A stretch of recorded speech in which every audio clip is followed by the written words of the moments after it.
Ya, eh, saya lanjutkan Bapak Ibu. Jadi penyesuaian yang tadi sempat Oh, kita berarti nanti bahas tunggu yang habis 1 tahun untuk ini. dari Permen 53 ke 3 sorry 53 ke 39. Nah, ini menjadi poin penting. Nah, makna dari penetapan standar pendidikan tinggi tadi sudah saya sampaikan bahwa cakupan penjaminan mutu pendidikan tinggi itu terdiri dari 3 klaster. Jadi kalau di SN yaitu standar pendidikan, penelitian dan pengabdian masyarakat. Di mana kalau kita bicara cakupan di Berarti dalam yang peraturan perpanjangan ini Menteri masuk Permen juga itu. 39 itu Kasih habis dulu yang itu. kita justifikasi Yang adanya iya ya, mengenai asalkan standar pendidikan tinggi. Nah, yang akan kita bahas di poin pertamanya karena SPMI-nya tadi sekilas sudah kita bahas di sesi. iya. Nah, di Sudah itu. struktur peraturan Menteri Permen 39 tahun 2025 ada struktur semacam ini. Kalau kita bicara standar itu ada ketentuan umumnya, ada standar nasional, dan kemudian standar nasional pendidikan, standar penelitian dan pengabdian masyarakat. Nah, kalau kita cermati Bapak Ibu, definisi kunci dari penjaminan mutu itu sendiri ada 5 gitu ya. Penjaminan mutu pendidikan tingginya, SNDikti. SNDikti itu kemudian kita bicara proses bisnis di Tiga Dharma, kemudian SPM Diktinya yang rangkaian khusus di perguruan tingginya, dan SPMI itu sendiri, dan SPMI. Nah, dari tujuan komponen SNDikti itu kita harus cukup cermati bahwa di pasal 4, 3 dan 4 wajib dipenuhi oleh perguruan tinggi. Yang wajib yang dimaksud itu apa sih? Jadi tujuan SNDikti itu sebagai kerangka penyelenggaraan pendidikan tinggi. Kenapa kemudian disebut kerangka? Makanya dari itu, Bapak Ibu kalau cermati, kalau dulu itu kan di Permen 3 tahun 2020 deh, itu kita kan sudah cukup diberikan guidance yang sangat cukup ini ya rigid ya, bahwa SN di pendidikan itu terdiri dari 8 standar, penelitian 8 standar, pengabdian masyarakat 8 standar. Nah, di sejak Permen 53 sebenarnya hingga kemudian di Permen 39 ini SNDikti-nya itu dalam bentuk kerangka. Nah, kerangka ini bukan kemudian dari 24 di MERS gitu ya, jadi 9 atau bahkan jadi 3, bukan. Tapi kita buat struktur kerangkanya. Nah, struktur kerangkanya itu kita klasterisasi. Mana yang memang termasuk standar luaran pendidikan gitu. Mana yang masuk luaran penelitian, mana yang masuk luaran pengabdian masyarakat. Agar kita tidak kemudian mengklasterkan mereka dalam satu rentetan bobot yang sama. Itu bahwa pada prinsipnya di dalam pelaksanaan standar pendidikan itu ada masukan, luaran, dan proses, itu nanti kita akan bisa mencermati, oh kalau kita mau mentargetkan luaran itu kita sebenarnya melihatnya di standar kompetensi lulusan atau standar hasil penelitian atau hasil pengabdian masyarakat. Kalau kita bicara proses, itu berarti proses pembelajaran itu sendiri dan lain sebagainya. Oh, kalau kita bicara masukan berarti isi dan seterusnya. Itu yang akan kita kerangkakan Bapak Ibu untuk memenuhi tujuan standar nasional kita. Sama yang kedua, apalagi menjamin penyelenggaraan efektif, inklusif, dan adaptif. Nah, ini kadang-kala cukup terlewat gitu ya. Apakah standar yang sudah kita tetapkan itu punya efektivitas? Dia efektif nggak untuk dijalankan? Dia efektif nggak untuk kemudian kita evaluasi? Jangan-jangan kita membuat standar karena maaf ya, misalkan ada yang mencontoh dari perguruan tinggi yang lain, di mana tidak tahu dasar filosofi penetapan standar perguruan tinggi yang kita jadikan contoh itu ketetapannya seperti apa? Apakah relevan dengan visi misi perguruan tinggi kita? Apakah memang sebuah standar yang kita tetapkan untuk menjamin penguatan arah pengembangan institusi kita atau tidak? Jadi mereferensi boleh Bapak Ibu, tapi kembali melihat efektivitas di dalam tiap standar itu yang harus kita cermati baik-baik. Inklusif. Nah, ini penting sekali. Isu ini sering sekali kita dengar, tapi tidak sedikit di antara kita semuanya juga yang sangat cukup melewatkan. Jadi, apakah inklusif gitu? Apakah kita sudah memberikan keleluasaan di standar kita untuk bisa merekognisi inklusivitasnya itu sendiri? Karena kadang-kala hal yang paling misalkan sering terabaikan gitu ya soal misalkan impulsivitas, bahwa kita sudah menyediakan ruang-ruang di dalam standar kita, tidak hanya efektif tapi impulsif dan juga adaptif. Kita mencermati bahwa kita itu menerima semua peserta bidik dengan raw material yang bebas. Ada yang memiliki disabilitas dan lain sebagainya, ada yang memiliki inklusivitas sosial yang lain misalkan terkait dengan kesejahteraan dari mahasiswa kita dan lain sebagainya. Apakah hal tersebut sudah kita standarisasi? Kita terlewat melakukan standarisasi terkait beasiswa. Kita terlewat misalkan mengenai standarisasi tidak hanya sarana prasarana yang inklusif, tapi proses pembelajaran yang inklusif. Bagaimana kemudian rekan-rekan disabilitas tetap bisa memberikan kita bisa memberikan hak yang sama gitu. Jadi kalau di standar internasional, sertifikasi internasional itu hal ini jadi poros utama yang untuk dilihat Bapak Ibu, karena kalau kita kecuali kita dari awal sudah melakukan beberapa klaim pembatasan ya, bahwa kita memang belum bisa menerima dan lain sebagainya, sedangkan di perguruan tinggi kita itu tidak boleh melakukan hal pembatasan-pembatasan tersebut, berarti ya kita harus mengelola dengan tidak membatasi. Atau sebenarnya kita tidak membatasi tapi kita tidak menyediakan. Nah, itu kan yang jadi aneh gitu ya. Kita tidak menyediakan bagaimana proses pembelajaran, sarana prasarana pembelajaran gitu. Kadang sarana prasarananya sangat inklusif gitu ya. Ada jalur disabilitas, toilet untuk disabilitas dan sebagainya. Tapi ternyata kalau kita lihat mekanisme proses pembelajarannya, tidak pernah ada handling untuk standarisasi rekan-rekan yang memang disabilitas, contohnya seperti itu. Jadi Bapak Ibu juga harus melihat kembali gitu, apakah standar yang sudah kita tetapkan juga melihat itu. Kemudian klaim yang ketiga tujuannya adalah menghasilkan SDM yang unggul. Berarti kalau kita bicara menghasilkan SDM yang unggul adalah di lulusan. Nah, unggul ini kita maknai seperti apa? Unggul ini harus punya standar. Bapak Ibu mau direkognisi level internasional ataukah nasional, itu juga harus bisa kita tetapkan di standar kita. Misalkan kita bicara unggul, standarisasi yang kita gunakan adalah pendekatan dari mana gitu. Dari LAM misalkan, atau dari akreditasi internasional, sertifikasi internasional, atau rujukan konsorsium internasional. Nah, itu harus kita tetapkan bahwa hal tersebut menjadi dasar penetapan awal bagaimana kemudian kita melangkah sebagai program studi, kita melangkah sebagai jurusan, kita melangkah sebagai fakultas, kita melangkah sebagai bahkan kita melangkah sebagai pengelola sarana prasarana di kampus kita. Kita melangkah sebagai pimpinan institusi. Itu kita harus benar-benar cermati apakah tujuan SNDP-nya itu sudah kita pastikan kita penuhi di masing-masing gradasi dari masing-masing penanggung jawab tadi. Gitu. Mendorong peningkatan mutu berkelanjutan. Ini penting sebenarnya ya, tidak mungkin tidak bahwa pelaksanaan SNDP itu bukan kita bicara bahwa kita sudah punya dokumen standar ya udah kita berarti memenuhi SNDP itu gitu. Tidak hanya seperti itu ya Bapak Ibu, bahwa pemaknaannya jauh lebih luas daripada itu. Sehingga standar yang harus kita tetapkan, kita pastikan terlebih dahulu apakah memang sudah memastikan bahwa justifikasinya itu sudah tepat sasaran atau belum.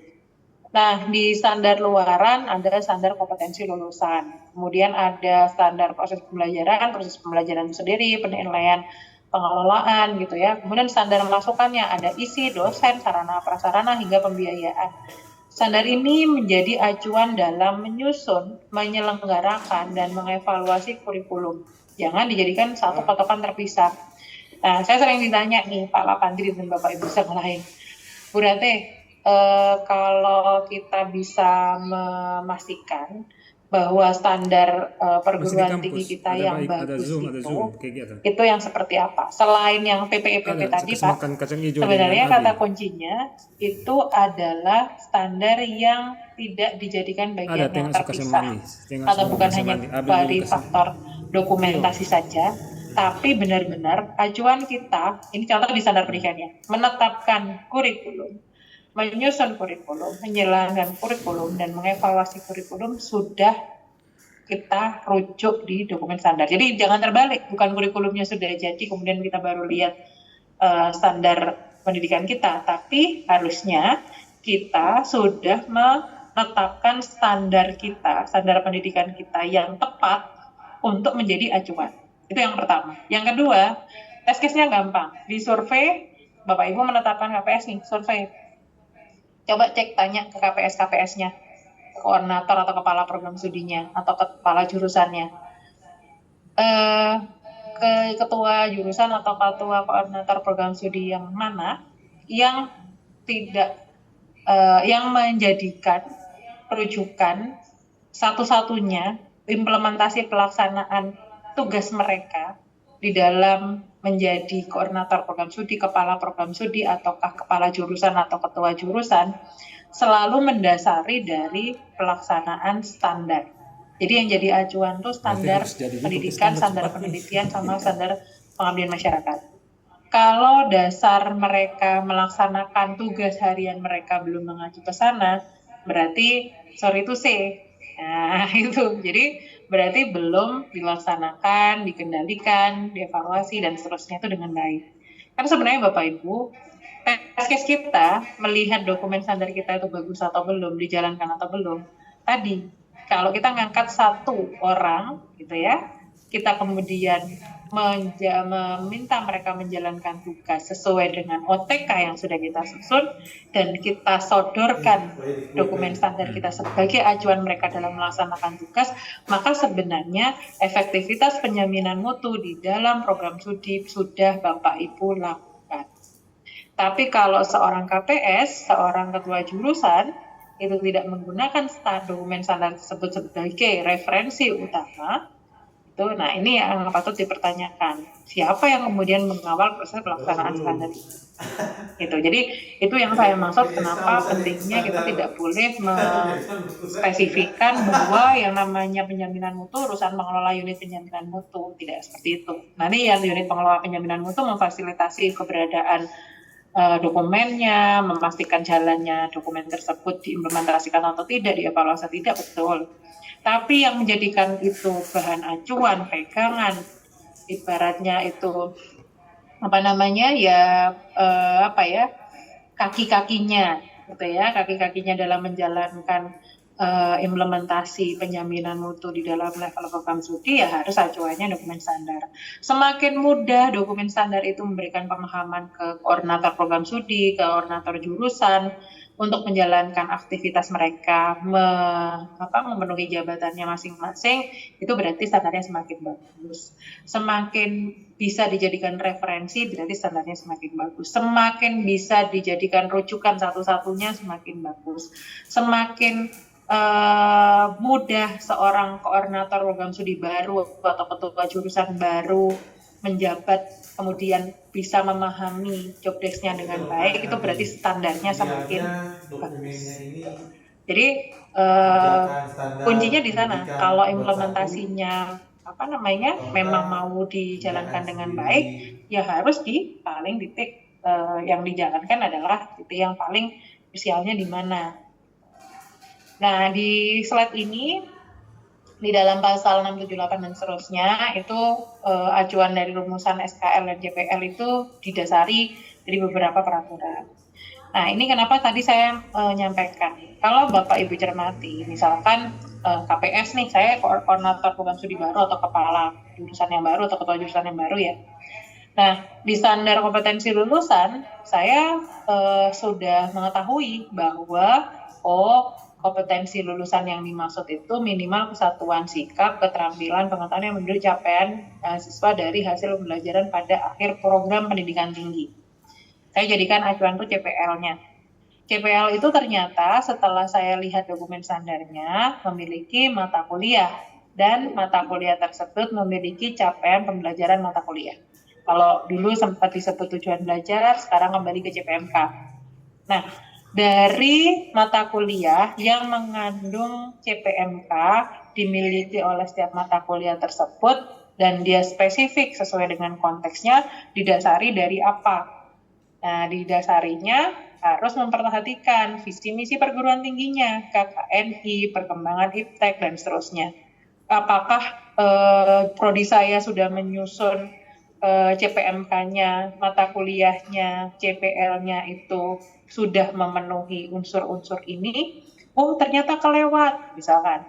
Tidak melihat visi misi dari perguruan tinggi. Nah ini kenapa makanya kalau di akreditasi sering ditanya ya Bapak Ibu, linearitas, keselarasan, visi misi perguruan tinggi dan program studi. Nah, Bapak Ibu bisa membuktikan kalau memang linearitasnya bukan hanya dari kata-kata, misalnya perguruan tinggi ngomong unggul, oh di situ ada kata unggulnya juga tuh. Oh, perguruan tingginya ngomong bahwa berdaya saing, ada kalimat berdaya saing juga di prodi saya gitu.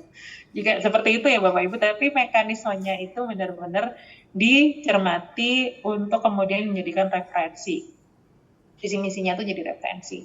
Basis KKNI-nya juga dilihat, perkembangan iptek gitu ya, kebutuhan kompetensi. Kalau di panduan kurikulum makanya ada 4 analisis konsideran.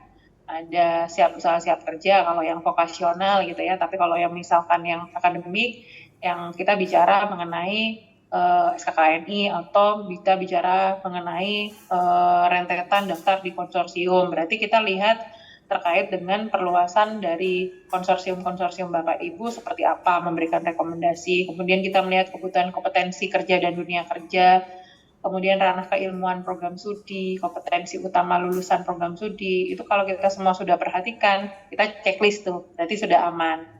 Nah, pertanyaannya, pada saat menyusun pelibatan pemangku kepentingan, dia sudah melibatkan Dudi atau belum? Nah, ini melihatnya bukan hanya kita tanyanya apakah CPL-nya harus seperti apa Bapak Ibu, tapi sampai menyusun kerangka utama dalam penetapan bentuk-bentuk dari model pembelajaran dan sebagainya. Misalkan kita tanya nih, kalau untuk memenuhi CPL ini, kami sudah menetapkan sekian mata kuliah. Di beberapa mata kuliah ini adalah mata kuliah praktik. Bentuk praktiknya sebaiknya seperti apa? Nah, itu sebaiknya dimintakan saran. Kenapa? Karena mungkin mereka yang akan bisa memberikan insight yang tepat. Apakah modelnya bisa project-based learning, ataukah case method, atau sebenarnya ini cukup tidak sampai sejauh itu, tapi praktik yang ada di laboratorium atau seperti apa. Nah, ini akan memberikan insight yang baik Bapak Ibu kepada kita. Jadi tidak hanya memvalidasi soal capaian pembelajaran dan profiling, tapi juga treatment-treatment yang mungkin kita gunakan bahasa yang paling mudah bisa kita sampaikan kepada Dudi gitu ya, Dudika. Nah, kalau kita benar-benar sudah melakukan checklist ini, kita ke step selanjutnya, misalkan ke proses pembelajaran. Di dalam standar proses pembelajaran ada kriteria minimal proses pembelajaran. Jadi CP menjadi tujuan belajar. Jadi kalau goals akhirnya adalah capaian pembelajaran, cara mencapai tujuan belajar melalui strategi dan metode. Cara menilai ketercapaian CP-nya harus dilakukan. Jadi dilakukan oleh siapa? Oleh dosen dan tim dosen pengampu. Nah, ini yang sering kita dengar adalah outcome based assessment. Nah, gitu ya. Kemudian pelaksanaan proses terstruktur, arahan dosen atau tim dosen dengan bentuk strategi metodenya mengacu pada perencanaan proses sehingga kita bisa memanfaatkan sumber pembelajaran yang tepat. Nah, ini biasanya kita tuangkan di RPS saja, tapi RPS itu tidak bisa menjadi bukti sahih kemudian berhenti ya. Tapi RPS itu menjadi bukti penetapan saja. Nah, untuk kemudian memastikan RPS itu sudah dilaksanakan, dievaluasi, nah itu juga harus ada treatmentnya Bapak Ibu. Gitu. Jadi, kalau saya jadi Kaprodi, berarti saya tahu bahwa setelah menetapkan RPS, cara saya melakukan evaluasi seperti apa. Cara saya menilai ketercapaian CP-nya pada setiap mata kuliah yang diampu oleh dosen-dosen yang memang di bawah koordinasi saya, seperti apa. Sehingga nanti penilaian proses pembelajaran itu bisa kita lihat ada perencanaan dan pelaksanaan kita. Kemudian kita lihat begini, lupa familiar di muka. Dong tidak kasihan ini. Saya ternyata sudah bisa mute. Saya bantu mute aja. Oke, jadi asesmen terhadap perencanaan dan pelaksanaan proses itu bertujuan untuk memperbaiki proses pembelajaran. Nanti kita harus perbaiki, kita tingkatkan gitu. Kita jadi cermati satu persatu Bapak Ibu. Apakah perbaikan dan peningkatan dari aktivitas, masa penyelesaian studi, jumlah mahasiswa aktif. Nah, ini kalau kita cermati Bapak Ibu, poin yang di sini ini ini sebenarnya data-data yang akan kita juga laporkan ke PDDikti, betul nggak? Nah, kalau ini kemudian langkah proses pembelajarannya ini benar-benar sudah valid, PDDikti saya rasa tidak akan jadi masalah. Gitu. Dan kalau kita mau melakukan klaim kepada PDDikti, misalkan ini harusnya datanya tidak seperti ini, data yang saya masukkan seperti ini gitu. Ini dasar acuan saya. Kita waktu berkirim surat atau meminta pertimbangan dari PDDikti itu juga menggunakan justifikasi yang sangat cukup detail dan kita lampirkan proses kita memang sudah ada validasi dan lain sebagainya, itu better daripada kita hanya berkirim surat ada kesalahan data. Gitu. Nah, ini fleksibilitas proses pembelajaran yang harus kita tetapkan bahwa satu SKS 45 per jam, ini efektivitasnya kita atur ya Bapak Ibu. Nah, ini peran kita yang ada di dalam. Bagaimana kemudian satu SKS setara 45 jam itu kita atur. Kita kalau kita sama-sama pakai 170 menit di dulu, SNDT yang lama sebenarnya ya nggak jauh beda gitu. Tinggal kita atur seperti apa. Oke, kemudian bentuk pembelajaran ini yang bisa kita gunakan, apakah kuliah, responsif dan sebagainya. Kalau di luar PT juga bisa dilaksanakan. Nah, yang memang sering dipertanyakan itu apakah kemudian kalau yang di luar PT itu nunggu magang ataukah yang lain sebagainya. Sebenarnya ini juga ranahnya MBKM juga bisa ya Bapak Ibu. Jadi tinggal apakah pemenuhan capaian pembelajarannya itu bisa linear atau enggak. Nah, itu yang nanti kita harus cermati. Kita harus buat regulasi di internal bagaimana kemudian kita merekognisi kegiatan yang di luar PT itu mampu direkognisi di dalam klaim pelaksanaan implementasi baik structure maupun yang tidak. Tapi memang sebaiknya keterpenuhan capaian pembelajaran itu tetap harus kita ukur ya, karena kalau tidak ya nanti malah jadi sesuatu hal yang justru merugikan sehingga tidak tercapainya CPL. Oke. Nah, ini beban belajar dan masa tempuh kurikulum. Kemudian kita bicara soal konteks di sini itu ada yang mungkin agak cukup banyak sering ditanyakan mengenai tugas akhir ya. Jadi apapun bentuknya itu kita sebut tugas akhir. Jadi mau diploma 3, mau diploma 4 atau sarjana terapan, sarjana, profesi, sampai doktor itu disebut TA. Nah, TA-nya nanti bisa berupa disertasi dan sebagainya. Jika menyesuaikan. Oke, berlanjut di sini. Nah, ini kalau ini pasti Bapak Ibu sudah tahu gitu ya bahwa penetapan masa studi. Tinggal nanti kita bicara yang bagaimana internal kita untuk menetapkan. Jadi yang tidak melebihi 2 kali masa tempuh kurikulum ini adalah standar minimal. Kalau Bapak Ibu merasa dari hasil data evaluasinya kurang dari itu, ya silahkan Bapak Ibu tetapkan kurang dari itu. Jangan ngambil yang 2 kali tempuh masa kurikulum. Misalkan karena di sarjana, masa tempuh kurikulumnya 8 semester, kali 2, 16 semester. Ternyata dari hasil evaluasi tidak ada yang melebihi 10 semester. Bapak Ibu ya jangan tetapkan juga 16 gitu. Tapi Bapak Ibu sudah sangat bisa melampaui dari SNDikti, Bapak Ibu tetapkan cukup 10 semester atau 12 semester. Dipahami ya. Jadi pada saat kita menetapkan penyesuaian Permen 39, jangan sampai justru karena kelonggaran di Permen 39 7 tahun, kita tidak merekognisi hasil evaluasi kita di di internal. Padahal kalau dari evaluasi internal kita, ternyata kita nggak pernah melebihi dari 12 semester misalkan untuk sarjana kita. Ya kita jangan ngambil yang paling jauh, kita jangan ngambil yang 16-nya, justru kita tetapkan saja tidak lebih dari 12. Agar apa? Agar si pelaksana dalam level program studi, level jurusan, pihak-pihak terkait yang berafiliasi dengan standar tersebut, ini kalau contohnya di standar proses, maka penetapan masa studinya itu akan kemudian dijadikan patokan awal. Kalau institusinya sudah dari awal mengklaim 16 karena berusaha biar sama seperti Permen 39, ya ini akan menjadi satu hal yang kontraproduktif ya dengan tujuan kita untuk memenuhi lulusan tepat waktu seperti itu Bapak Ibu. Jadi ini sebenarnya diberikan kelonggaran, tapi bukan berarti kita kayak evaluasi kita udah bagus kok, ternyata ya kita nggak apa-apa menetapkan standar yang di atasnya SNDP. Yang penting kita sudah menetapkan mengenai masa tempuh kurikulumnya. Tinggal kemudian indikator tingkat keberhasilannya berapanya itu yang kita atur di internal gitu Bapak Ibu.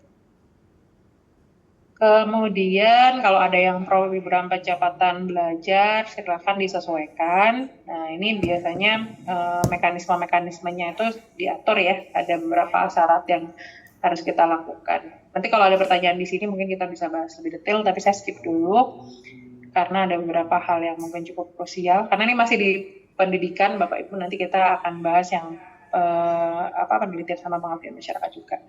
Nah.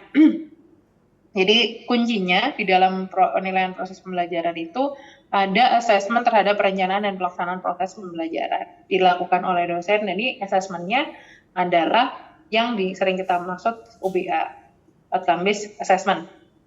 Nah, jadi kita merencanakan nih sudah di RPS, ada rubrik, ada teman-temannya dan sebagainya. Kemudian kita laksanakan. Kita cek habis itu apakah yang sudah kita jalankan dengan bentuk assessment-nya itu kita sudah bisa memenuhi capaian pembelajaran tersebut nggak? Nanti gitu, kita prosesnya di sana. Nanti saya akan contohkan di setelah sesi ini saya sedikit dulu Pak Pandri spill contohnya outcome based assessment.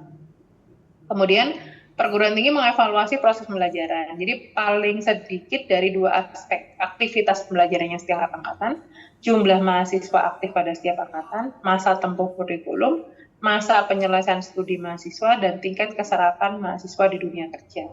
Nah, itu Bapak Ibu. Jadi, hal yang harus kita pastikan dari assessment di atas yang bagian biru gelap ini kita gunakan sebagai bentuk evaluasi terhadap proses pembelajaran.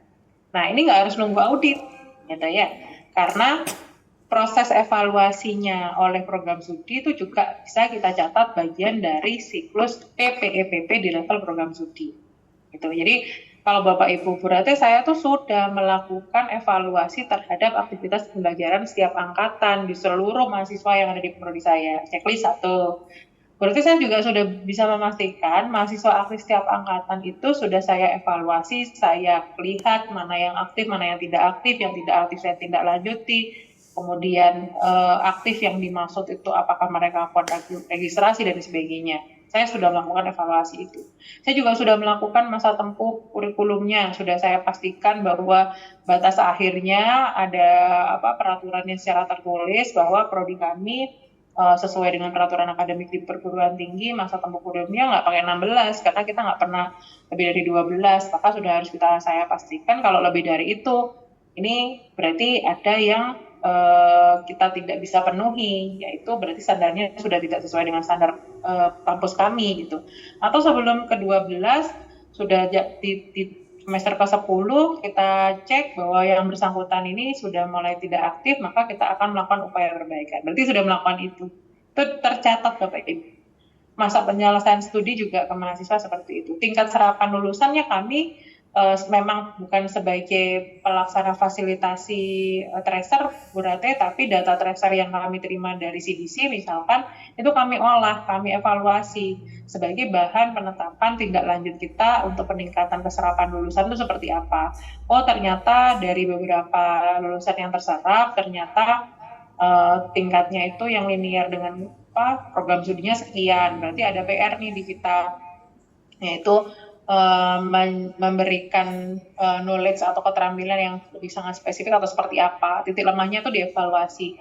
Oh ternyata dari tracer kita kesulitannya tuh di bahasa atau cara berkomunikasinya anak-anak. Biasanya kalau di prodi teknik tuh ya, karena biasa mungkin secara digitalisasi atau biasa ngomong sama mesin gitu. Jadi ngomong sama manusia tuh anak-anak kurang bisa leluasa gitu ya Bapak Ibu. Berarti harus dievaluasi. Saya sudah melakukan evaluasi dari 5 itu, apa yang kemudian saya lakukan? Berarti Bapak Ibu sudah bisa mengklaim siklus PPP-nya jalan gitu. Nah, itu kadang-kadang yang kita tidak sadari sebenarnya kita melakukan penyesuaian siklus PPPT-nya gitu Bapak Ibu. Jadi di level program studi itu sebenarnya saya yakin itu sudah dilakukan. Nah, ini bentuk penilaian. Nah, ini bentuk-bentuk penilaiannya dari hasil belajar. Nah, semua ini kita nanti cross check apakah dari semua metode tersebut kita sudah ada penilaian terhadap hasil belajarnya itu sudah memiliki prinsip yang ada, valid, reliable, dan teman-temannya. Kalau itu sudah, kemudian di penilaian tugas akhirnya. Nah, penilaian tugas akhirnya seperti apa? Sudah dimuatkan dan pasti sudah dilaksanakan. Yang paling penting kalau kita bicara standar penilaian itu, yang part of di sini Bapak Ibu. Nah, dari penilaian hasil belajarnya itu kita pastikan kembali. Gitu. Apakah itu juga kita selalu jaga konsistensi, akuntabilitas, dan teman-temannya. Nah, kemudian di standar pengelolaan ini ada rencana jangka panjang terhadap pengembangan proses pembelajaran yang ada, rencana jangka menengah, dan sebagainya. Biasanya ini dalam intisarinya kalau kita sering sebut itu roadmap program studi. Nah, gitu. Ini harus linear ya dengan yang ada di institusi maupun fakultas gitu biasanya. Pelaksanaan integritas etika akademik, layanan mahasiswa, sumber daya, data dan informasi TIK-nya tersedia.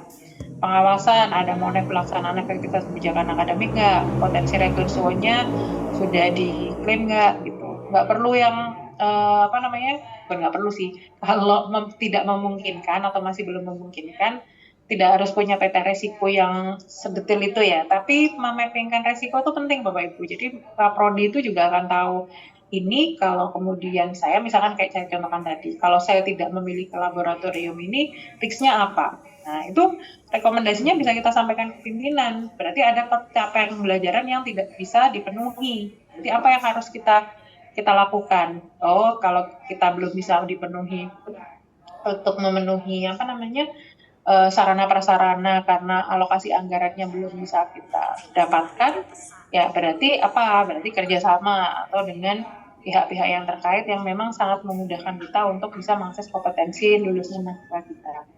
Nah, hal-hal tersebut yang harus kita jaga konsistensinya Bapak Ibu. Di standar isi juga sama, dipastikan bahwa kalau kita termasuk jenis pendidikan yang seperti apa, apakah pendidikan akademik, vokasi, atau profesi. Nah dari situ kita klasterisasi kalau penguasaan dan pengembangan juga penerapan cabang ilmu pengetahuan teknologi, berarti kita harus seperti apa mentreatment keluasan materi pembelajaran yang kita buatkan. Itu benar-benar didasari. Maka dari itu saya bilang, kalau seorang koordinator program studi, kepala program studi, ingin tahu tugas dan fungsinya apa, sebenarnya tinggal baca buku standar itu, karena dari situ sebenarnya sudah keywordnya akan muncul. Jadi kalau ditanya standar yang baik, standar yang bisa dibaca, diimplementasikan, dievaluasi oleh program studinya, itu enak. Kalau Ibu. Nah ini yang lagi hits nih mengenai pasal 43 kredensial mikro pembelajaran secara daring dari institusi yang bersifat terbuka gitu ya. Jadi atau bentuk yang lain gitu ya materi pembelajaran. Jadi kredensial mikro ini lagi hits Bapak Ibu. Apakah kemudian kita bisa menyesuaikan mata kuliah dan bentuk lain modul blok tematiknya itu sangat dimungkinkan. Oke, capaian pembelajaran di cakupan kurikulumnya minimal mengandung CPL, masa tempuh, dan seterusnya. Jadi kalau ditanya dokumen kurikulum prodi minimal ada apa saja? Ini jawabannya. Khusus pendidikan vokasi di pasal 45-nya ada. Jadi ada dunia usaha, dunia industri, dunia kerja, dan magang di Dudika atau teaching industri. Itu boleh. Nah ini pasal 45 untuk vokasional sistem ganda. Jadi pembelajaran di perguruan tinggi, magang di dunia kerja, magang industri itu boleh. Atau di teaching industri yang dikelola oleh perguruan tinggi. Atau kalau misalkan kita sering sebut TEFA gitu ya. Standar dosen. Nah, ini standar dosen juga sama Bapak Ibu tugas fungsinya harus clear ya. Kemudian kriteria minimalnya, kualifikasi pendidikan, tenaga kependidikannya, yang sesuai dengan tugas dan fungsinya. Kemudian ada hal yang sangat cukup fundamental di sini nih. Nah, ini yang harus kita penuhi sebagai perguruan tinggi. Jadi kompetensi dosen yang dimaksud pedagogik, kepribadian, sosial, dan profesional. Jadi kalau pedagogik ya bisa aja dari pekerti, dari AA gitu ya. Kompetensi kepribadian tuh maksudnya kayak public speaking dan sebagainya. Ada beberapa kampus yang sangat cukup punya awareness, dosen-dosennya diajari seperti itu. Jadi nggak ada dosen yang pemalu atau salah bicara gitu ya. Kompetensi sosial, kompetensi profesional. Jadi secara profesional keilmuannya, misalkan Sertikom dan lain sebagainya itu bisa dipenuhi. Itu juga terkait dengan kualifikasi itu juga sama, bahwa pemenuhan kualifikasinya seperti apa. Ada yang sesuai dengan peraturan perundang-undangan bahwa dosen harus minimal S2. Kemudian pemenuhan kualifikasi dosen yang berasal dari praktisi harus melalui RPL gitu ya. Kemudian kalau dari pendidikan vokasi dapat berasal dari Dudika. Jadi dari Dudika tuh sangat cukup ini ya, untuk pendidikan tinggi vokasi. Jadi di kampus kami contohnya saja itu satu prodi bisa sampai di 5 dalam satu tahunnya itu bisa sampai 5 atau sekian dari Dudi gitu, karena memang pengalaman mereka yang sangat cukup berharga. Standar sarana prasarana, jadi ada kebutuhan khusus pembelajaran untuk mencapai standar lulusan, sumber belajarnya kita sediakan. Jadi bahkan kalau misalnya kita cermati saat ini di kriteria akreditasi itu sarpras terkait dengan sumber pembelajaran, salah satunya yang ada di perpustakaan itu selalu di cross check apakah ada linearitas dengan bidang terkait. Nah itu makanya kalau pengadaan buku dan lain sebagainya kita harus cukup bisa cermati ya Bapak Ibu. Jangan sampai perpusnya itu jalan sendiri tanpa ada rekomendasi kualifikasi bidang yang memang kita bisa sarankan. Kemudian di sini ada standar sarana prasarana. Nah, ini yang mungkin sering terlewat adalah terkait dengan 5 hal ini. Sesuai kebutuhan, mengakomodir kebutuhan khusus, memadai. Yang dimaksud memadai itu ya yang dia bisa digunakan, dia ada, dia manajemen asetnya baik gitu ya. Kemudian jaminan kesinambungan. Jadi jangan sampai misalkan ada nih satu alat atau sarana atau gedungnya karena kita bekerja sama dengan pihak yang pihak yang memang bisa memfasilitasi terhadap keterpenuhan CPL-nya itu. Nah itu nanti kita harus menjaminkan bahwa kerjasama tersebut itu bisa berkesinambungan. Kalau memang kita sendiri belum bisa memenuhi hal tersebut, gitu Bapak Ibu. Jadi kalau memang kampus Bapak Ibu belum bisa memenuhi hal tersebut, ya berarti kita harus sediakan jaminan. Ya seperti apa? Berarti sudah harus ada alokasi yang memang kita tabung untuk segera bisa memenuhi hal tersebut. K3, kemudian jaminan mitigasi, privasi keamanan data, tata kelola, ramah lingkungan, itu juga diperhatikan. Kemudian di pasal 50, nah ini juga mengenai sumber belajar ya, jadi mengenai sumber belajar lain itu seperti apa, perguruan tinggi menerapkan kebijakan yang mengutamakan penciptaan dan pemanfaatan sumber belajar yang terbuka dan dilakukan lewat kurikulum. Jadi harapannya sih sumber belajarnya itu tidak hanya dari buku atau apapun gitu ya, tapi aksesnya itu sangat mudah ditemukan oleh mahasiswa gitu. Misalkan kalau sumber belajar yang lain dapat diakses mahasiswa, dosen, tutor itu sangat memudahkan.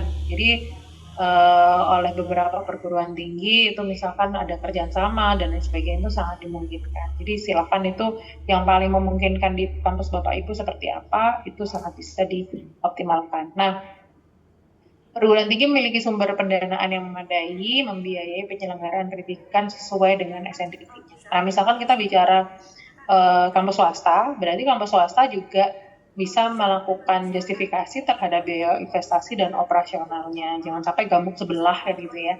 Ini yang sering kita terus berikan pemahaman bahwa konteks di dalam perguruan tinggi untuk menjaminkan kriteria minimal komponen pembiayaan, ya harus kita pastikan menyusun renstra di bagian keuangan, kebijakan bantuan biaya pendidikan, pengelolaan keuangan sesuai dengan peraturan perundangan yang ada. Beberapa waktu yang lalu saat di mana ya saya lupa, saat di Sumatera kalau nggak salah, di salah satu LLDP sempat ada perguruan tinggi yang sangat luar biasa Bapak Ibu. Jadi terkait dengan kebijakan bantuan biaya pendidikannya itu totally mahasiswa yang masuk di sana itu free. Kenapa bisa free? Padahal ada kebutuhan biaya investasi dan biaya operasional. Kalau kita melihatnya seperti itu. Nah, mereka memunculkan satu kebijakan di mana kebijakannya investornya itu sudah menutup terkait dengan kebutuhan biaya investasi dan biaya operasionalnya. Makanya tidak membebankan pembiayaan investasi dan pembiayaan operasional itu dari UKT mahasiswa seperti itu. Itu boleh saja dan itu waktu kami temukan ternyata mereka juga sudah punya renstra keuangan dengan investor, kebijakan audit eksternalnya, kemudian kebijakan mengenai kebijakan bantuan pembiayaan terhadap mahasiswanya itu sudah diatur. Nah kalau seperti itu oke. Tapi bagi kita yang tidak menggunakan treatment yang sama dengan investor yang sudah memenuhi biaya investasi dan biaya operasional yang sangat besar seperti itu, ya berarti harus diatur. Nah, keterbukaan ini yang akhirnya menjaminkan bahwa pengelolaan keuangan di lembaga institusi kita itu benar-benar relevan terhadap pemenuhan kompetensi lulusan. Jangan sampai standar pembiayaan ini justru tidak mengedepankan prioritas untuk pemenuhan kompetensi lulusan, Bapak Ibu. Nah, ini standar penelitian, standar masukan, dan standar luarannya. Mungkin secara garis besar, mudahnya begini. Kalau di Permen 39, intisari integrasi antara pelaksanaan pendidikan dan penelitian sama pengabdian itu jauh lebih ingin dikuatkan. Bahwa hasil dari penelitian yang Bapak Ibu lakukan itu benar-benar bisa dimanfaatkan dan benar-benar relevan untuk kemudian memiliki dampak langsung terhadap pelaksanaan proses pendidikan Bapak Ibu. Jadi memastikan bahwa relevansi dan kemanfaatan penelitian ini mendukung pelaksanaan misi dan pencapaian visi perguruan tinggi itu yang harus dipastikan sehingga linearitasnya juga terjaga. Jangan sampai kita melaksanakan penelitian misalkan sudah memenuhi roadmap ternyata roadmapnya yang tidak relevan dengan visi misi dari perguruan tingginya. Berarti itu yang perlu dievaluasi. Jadi itu yang harus kita lebih cermati bahwa penelitian dan pengabdian masyarakat kita itu linear dengan apa yang menjadi arah kebijakan pemenuhan kompetensi lulusan kita penting, tapi yang tidak kalah penting juga adalah pemenuhan visi dari perguruan tinggi. Ini kalau Bapak Ibu cermati ini hanya rangkuman saja dari standar penelitian sama standar pengabdian masyarakat. Nah, di sini ada perubahan sistematikanya, kalau di 53 apa, Permendikti Saintek juga seperti apa.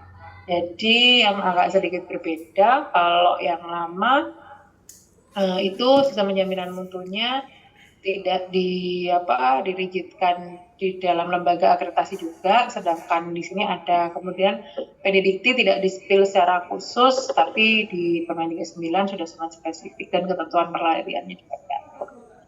Terus ini nggak terlalu ini ya. Nah ini detail-detailnya. Jadi ini membantu Bapak Ibu untuk kemudian mencermati kembali perubahan standar. Kalau Bapak Ibu sudah sempat waktu itu melakukan perubahan di Permen 53, nah Bapak Ibu tinggal cermati. Awalnya misalkan dari pasal 19 untuk masa tempuh kurikulumnya untuk magister dan ini 36 ya paling sedikit. Jadi kalau sudah terlanjur tidak segini ya enggak apa-apa, tapi kalau kurang dari ini yang harus diperbaiki. Dan seterusnya nanti Bapak Ibu bisa cermati sendiri, tinggal penyesuaian-penyesuaiannya ini kita gunakan untuk guidance mempermudah Bapak Ibu yang sudah melakukan penyesuaian di Permen 53 dan mau disesuaikan di Permen 39. Mungkin itu Pak Lapandri mengenai standar. Jadi tinggal nanti kalau tadi mencermati apa yang disampaikan oleh Pak Lapandri kemarin sudah ada BIMTEK penyusunan standar ya. Nah, ini isinya gitu ya. Jadi mungkin isinya yang jauh lebih saya soroti, yang harus kita sesuaikan seperti apa. Sekaligus terakhir sebelum Kepala Pandri, ini Bapak Ibu, sekali lagi saya sampaikan bahwa siklusnya jangan sampai terputus. Karena nanti di pelaporan SPMI kalau itu ada yang cut off akan kelihatan. Jadi penetapannya berbeda dengan proses evaluasinya, itu sering sekali kita temui. Beberapa waktu yang lalu saya mendampingi salah satu LLDikti, ternyata banyak sekali di kampus-kampus di bawah LLDikti tersebut itu yang cut off. Jadi siklus yang semula masih jalan dengan Permen 53 tidak dituntaskan, langsung menetapkan yang 9. Gitu. Saya ke Pak Lapandri dulu. Nanti kita akan diskusi hingga sesi siang, karena memang harapan saya lebih banyak diskusi ya Bapak Ibu, agar kita bisa memberikan informasi yang lebih komprehensif. Saya kembalikan dulu ke Pak Lapandri. Terima kasih. Ya, terima kasih Bu Rati. Kami berikan kesempatan kepada peserta untuk bertanya, terutama pada teman-teman yang mengikuti BIMTEK kemarin, 31 PTS yang ikut, yang masuk klaster 1-2 ya.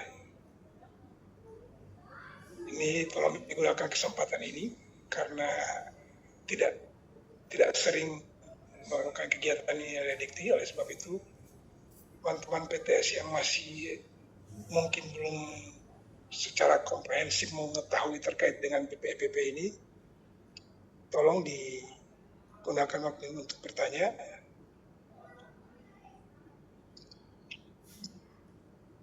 Kalau tidak, saya tunjuk satu-satu aja ya. Ya. Dari mana ini? Stikes Gunung Maria. Dari Gunung Maria, Ibu siapa? Main todong ini.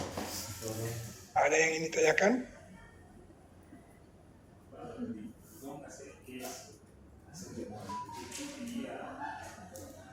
Silakan raise hand kalau mau. Yang pertama Pak Ikram, silakan Pak Ikram. Yang klaster 4, silakan dulu Pak Ikram.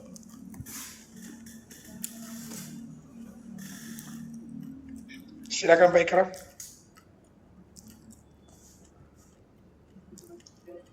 Bisa buka itunya. Unmute itu. Pak Ikram. Izin Pak Lapandri.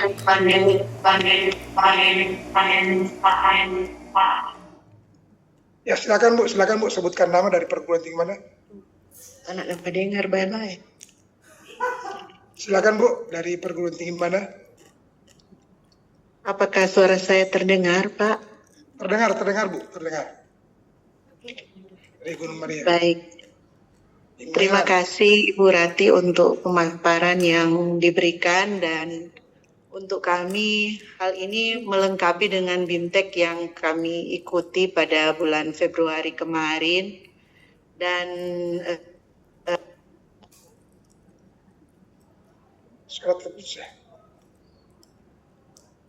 Suaranya terputus Bu Melan.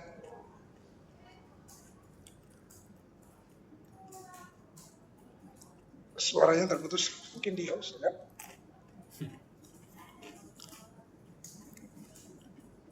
terdengar Pak. Oke, silakan lanjut. Oke Pak, sekali lagi terima kasih Bu Rati untuk penjelasan terkait Permen 39. Kami telah mengikuti kemarin BIMTEK, dan hal ini juga lebih memperjelas akan pengertian kami terkait PPEPP ini, karena memang kemarin yang dipaparkan adalah permen itu sendiri, namun untuk implementasi PPEPP memang bagi kami institusi telah menerapkan, namun belum menerapkan terkait Permen 39 ini. Jadi masih ada mix antara Permen 53 dan juga ada sebagian memang kami memakai yang permen sebelumnya. Nah, ini menjadi PR bagi kami untuk menyederhanakan lagi, karena Kami melihat bahwa permen ini lebih sederhana dan sesuai dengan apa yang kami mau dan bisa mandiri, dan beberapa dievaluasi telah kami lakukan. Misalnya AMI dan juga MONEF dan lainnya. Namun ada beberapa terkait evaluasi diri ini yang masih belum kami lakukan. Nah, apakah untuk Permen 39 ini, walaupun tadi Ibu mengatakan tergantung otonomi kami, nah, tetapi dalam akreditasi tetap ditanyakan terkait AMI, Bu. Siklusnya dan lain-lain, pelaksanaan RTM-nya, karena AMI kan itu ujung-ujungnya juga RTM dan RUL dan juga peningkatan.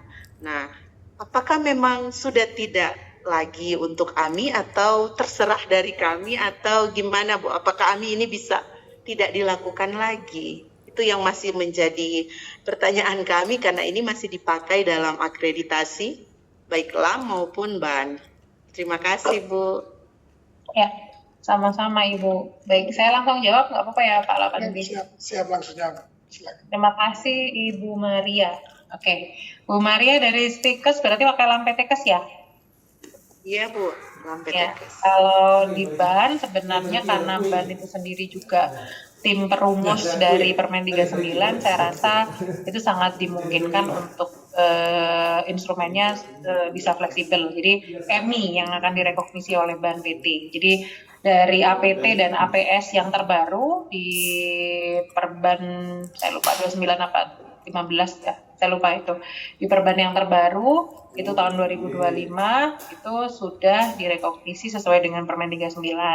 Karena MA BAN PT merupakan salah satu tim penyusun Bu Permen 39, saya rasa itu tidak akan mungkin berbeda. Nah, kalau di Lampetekes ya, jadi ini seperti yang saya sampaikan tadi Bapak Ibu, mau penetapan standar, mau apapun, makanya kalau Bapak Ibu memiliki rekognisi yang ingin dicapai, artinya Bapak Ibu di perguruan tinggi, misalkan di sini ada Stikes Gunung jadi Gunung Maria ya, Bu Melani, dari Stikes Gunung Maria. Oke. Jadi kalau dari Stikes Ibu memang sudah goals akhirnya ingin direkognisi di akreditasi Lampetekes, bahkan kalau di Lampetekes itu juga sebenarnya berafiliasi dengan WFME ya, World Federal Medical Accreditation juga. Nah, itu sangat bisa kita masukkan standar-standar maupun pelaksanaan implementasi yang ada di Lampetekes juga. Jadi kalau ditanya yang saya sebutkan tadi, pada saat kapan kita akan memilih bentuk evaluasi yang sangat bisa kita laksanakan. Salah satu yang kita bisa cermati, kita ingin direkognisi oleh siapa. Kalau kita mau direkognisi oleh Lampetekes, dan Lampetekes masih mengindikasikan, saya memang belum melihat yang 8 standar ya.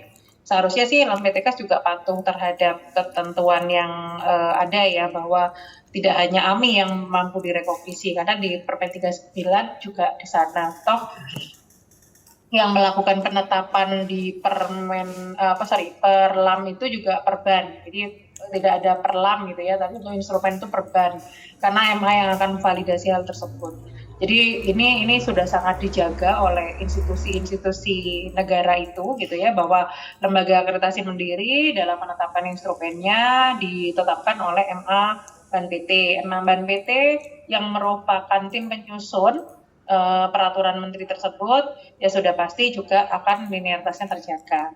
Akan tetapi Bu, perlu diketahui Bapak Ibu sekalian, kalaupun ada hal yang memang direkognisi terkesan berbeda dengan permen, ini tidak dikesankan berbeda, tapi sebenarnya yang ditargetkan dari akreditasi tersebut adalah pelampauan.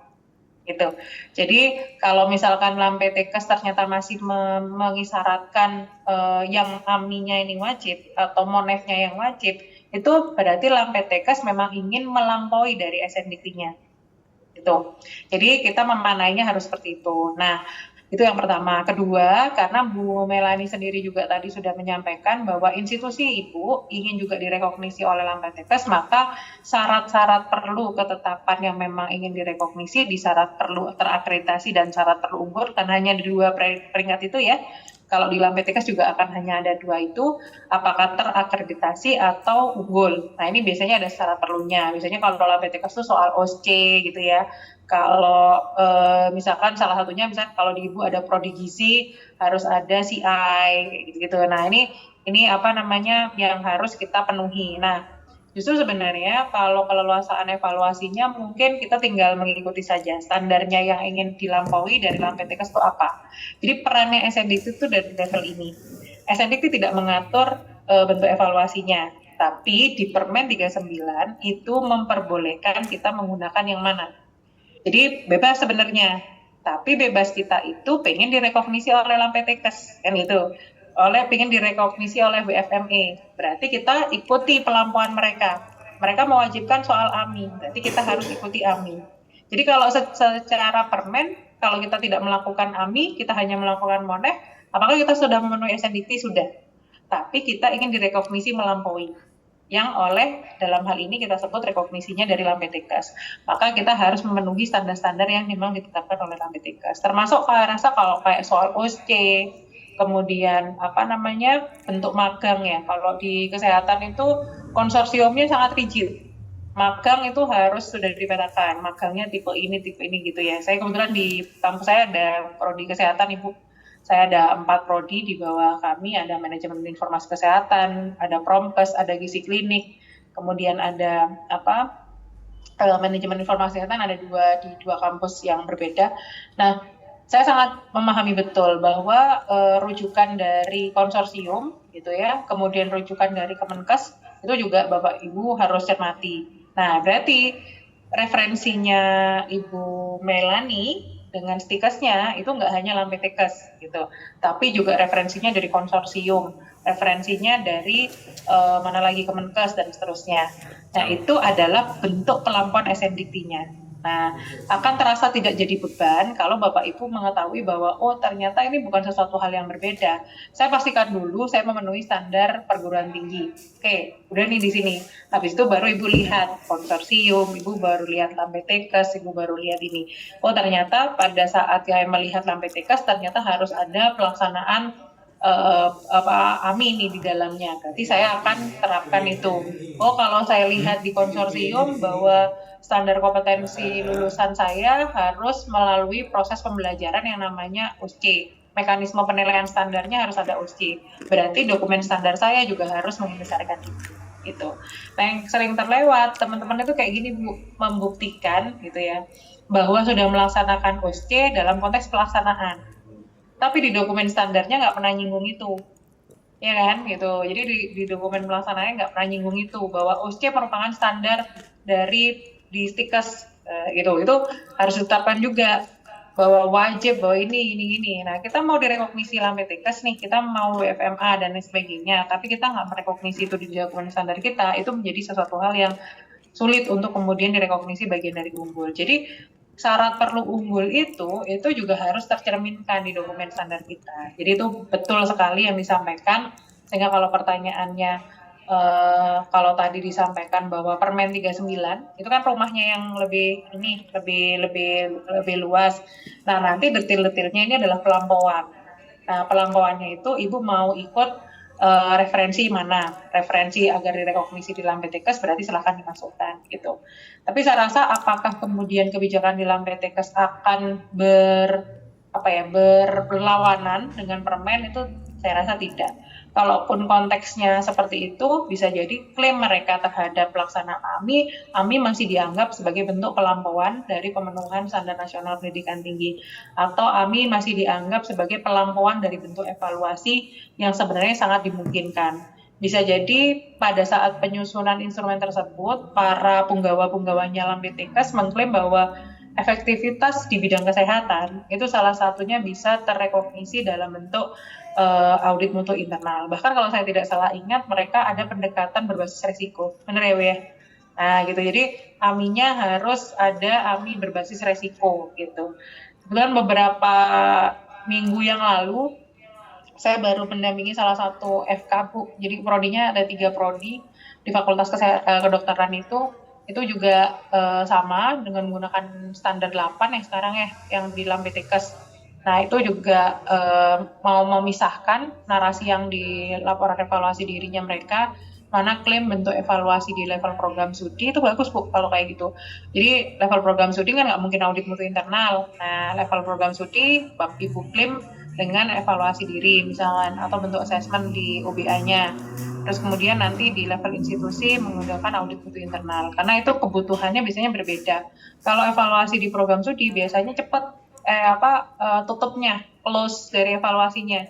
Misalkan, oh ini ada dievaluasi di mata kuliah ini ada CPMK yang tidak terpenuhi dan berafiliasi dengan CPL ini.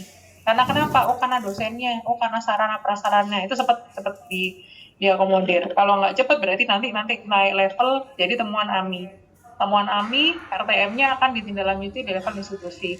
Ada temuan yang cukup diselesaikan di level program studi, ada temuan yang cukup diselesaikan di level fakultas, ada temuan yang harus memang munculnya dari kebijakan institusi karena misalkan berafiliasi dengan penganggaran, kayak gitu ya, pengadaan dan sebagainya. Jadi penting rasanya kita melihat apa yang paling pas di kita itu tidak hanya dari soal keputusan internal. Nah, tadi sudah bagus yang Bu Menenet sampaikan.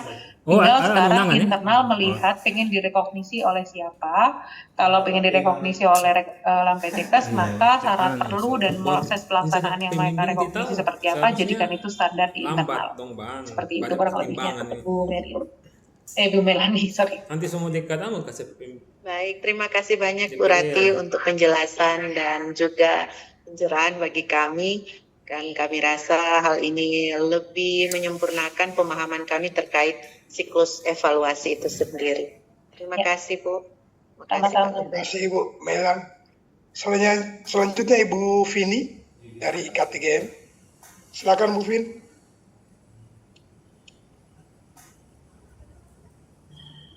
Baik, terima kasih banyak atas kesempatannya. Terima kasih juga kepada Bu Rati yang sudah menjelaskan materi hari ini. Ibu mungkin ini ya sedikit curhat ya. Jadi kami sebenarnya sudah ditanyakan juga waktu itu, cuma masih agak bingung juga sih step-stepnya. Jadi kami kemarin sudah mengikuti workshop yang di bulan Februari juga yang difasilitasi oleh LLDP 16. Terus kami masih menggunakan semua dokumen yang sebelum Permen 53, berarti Permen 12 ya kalau nggak salah itu. Karena kebetulan ya belum diupdate lagi. Kebetulan saya dengan Pak Fahri, Ketua LPM itu baru ditunjuk ketika tahun 2023 dan waktu itu masih minim pengetahuan, baru tahu adanya seputar Permen SPM ini tuh ketika difasilitasi oleh LLDP 16. Intensnya sih setahun ke belakang ya Bu, 2025 kemarin, terus hari ini 2026 yang cukup intens. Nah, ketika akreditasi kemarin, LAMPTKes kemarin, kebetulan di bulan Maret kita akreditasi LAMPTKes yang prodi kebidanan.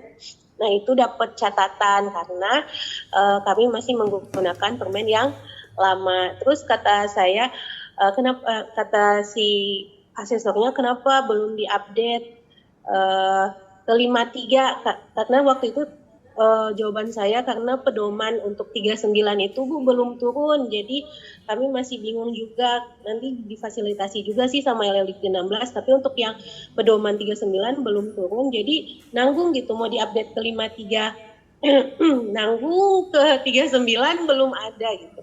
Terus kata jadi ya jadi catatan gitu, masih belum diupdate. Nah, kebetulan juga Bu, kami strukturalnya mau diganti. Nah, kalau di 39 itu kan perihal visi misi itu diperhitungkan.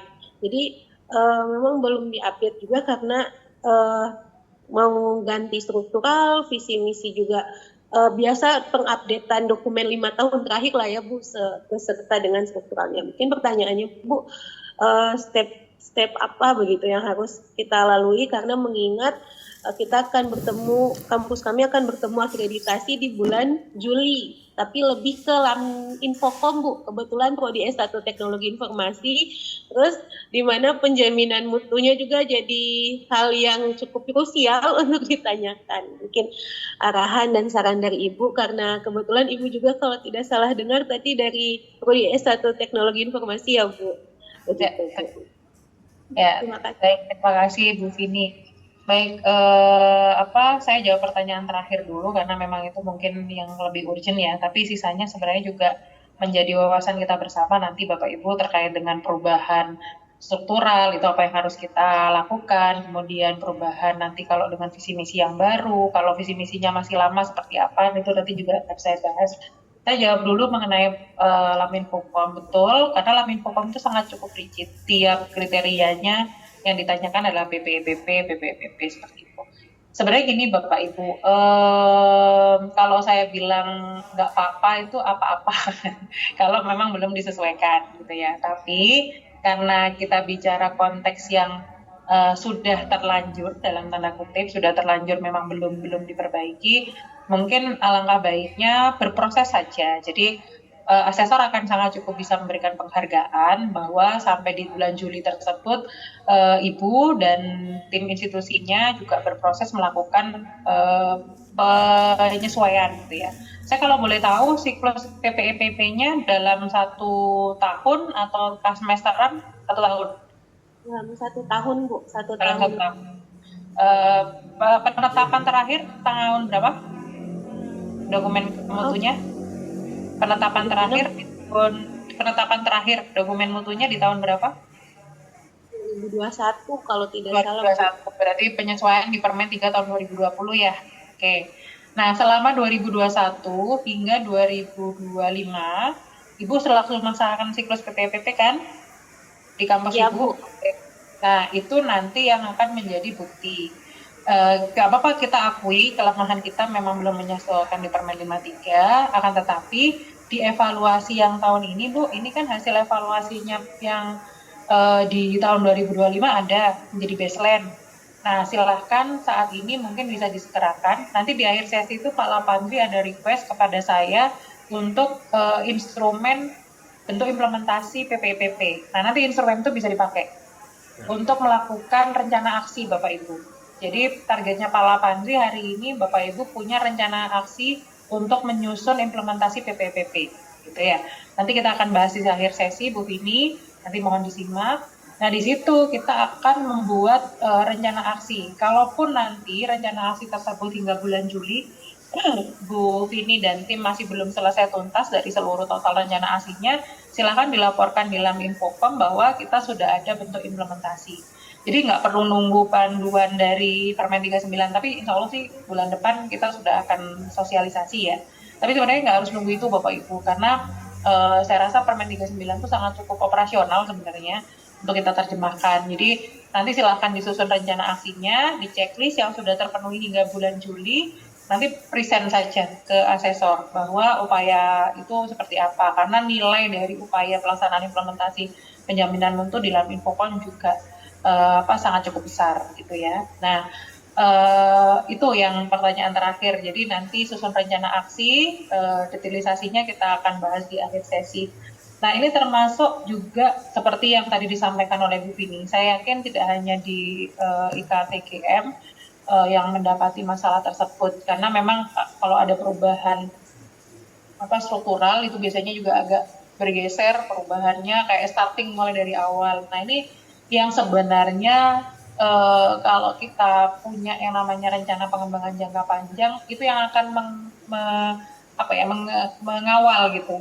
Ini prosesnya, visinya yang jangka panjang ini tidak boleh kemudian karena ganti struktural itu kemudian ada perubahan yang sangat cukup signifikan. Apakah kemudian tidak boleh ada perubahan? Ya tidak, gitu, karena sebenarnya visi misi, dokumen RPJP, dokumen Renstra, dokumen standar, bahkan itu bukan kitab suci yang kemudian diharapkan untuk dirubah gitu. Justru sebenarnya Renstra yang baik adalah Renstra yang bisa direview tiap tahun. RPJP yang baik adalah RPJP yang tahu titik perjalanannya ada di titik mana gitu Bapak Ibu. Termasuk dokumen standar yang baik adalah dokumen standar yang tiap tahunnya ditingkatkan. Sebenarnya begitu. Karena dokumen standar itu jangan sampai bukan hanya karena kita akan berubah karena ada peraturan menteri yang baru. Seperti yang saya sampaikan tadi, misalkan nih, kita pakai yang contoh saya tadi di sini. Tadi saya mencontohkan terkait dengan keberadaan masa tempuh kurikulum. Dari hasil evaluasi Bapak Ibu, IKTGM ini tiap mahasiswa yang lulus nggak pernah lebih dari 16 semester misalkan untuk S1-nya. Kemudian bahkan tidak lebih dari 12 semester misalkan. Ya berarti kalau dari titik awalnya ya jangan menggunakan yang minimal. Bapak Ibu harus tingkatkan, itu namanya yang peningkatan. Jadi standarnya juga harus digeser. IPK misalnya, awalnya IPK-nya kita tetapkan bahwa IPK minimal yang diklaim sebagai tingkat kelulusan adalah IPK 3,00. Ternyata setelah dihasil evaluasi dari seluruh program studi yang ada di IKTGM, itu nggak ada yang di bawah 3,10.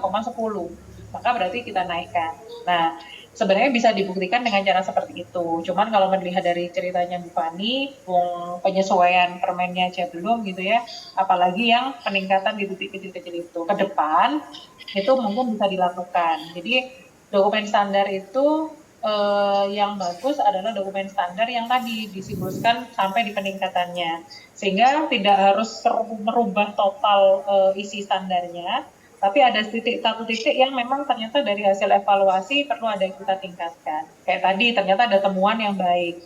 Ternyata di seluruh IKTGM nggak ada yang lebih dari 12 semester. Itu juga temuan untuk peningkatan. Jadi temuan baiknya kan, auditor harus cermat di situ. Kalau dilihat dari data yang ada ternyata tidak ada yang lebih dari 12 SKS, ya jangan ngambil dari 16 SKS. Contoh kecil-kecilnya begitu. Atau seperti yang contoh tadi yang Bu Melani tanyakan. Berarti di Lambetekes ternyata evaluasinya yang direkognisi cukup bagus itu adalah AMI. Berarti kita harus melaksanakan itu. Jadi kita lihat referensi dari Lambetekes. Jadi kalau nyusun dokumen standar itu Bapak Ibu, sangu kita nggak hanya permen. Tapi tangan kiri kita itu sangunya permen yang terbaru.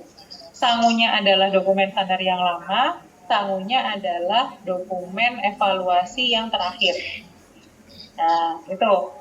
Nyusun udah. Tangan kanan adalah rekognisi yang ingin kita lampaui.